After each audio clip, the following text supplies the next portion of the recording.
the status of the informal trade policy. We tabled it at the Section 79 committee on the 10th of March. They came back and gave us some feedback for input and inclusion into the policy. A couple of items, I think I'm sitting at about 22 new items. And what I'm excited about is the recommendation for localization. This was not part of the initial draft that was created in 2019. Particularly exciting for me because this is what we really need to put in place for our people.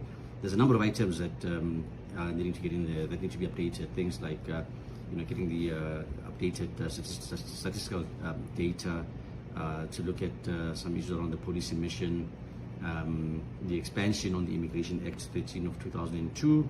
It was not very expansive in the policy itself. The definition of bylaw, and some steps that were maybe not very clear with regards to application process and so on. So what's going to happen from now is the team is busy working on the input in the department, and we will be tabling it back at the next Section 79 committee meeting on the 8th of April. And once passed, it will be advanced to Council on the 26th of April 2022 for final ratification. Crossing our fingers that we are able to get that approval, because this is really the foundation for proper bylaw enforcement.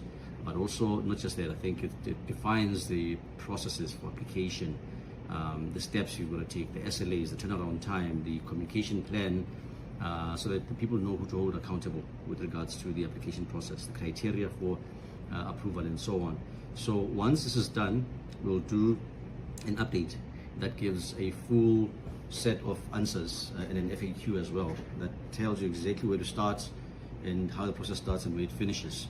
So you could expect that before the end of April we should be in a process where we can define that, but we're also looking at ensuring that we get the city equipped to answer these questions. So wherever you can walk into the city, people should know exactly what to do in order to obtain a permit. And Josie people, today is the 26th of April, 9 p.m. After a good 12 hours in council, we managed to pass the informal trade policy that we've been working on. What does it mean for you? What does it mean for South Africans? It means that trading spaces will be reserved for South Africans. Okay? For South Africans. We are going to clean up the inner city. We are going to allocate 8,100 stalls for trade. And priority is going to go to our people. This is going to bring back livelihood to our people that has been stolen for the longest time.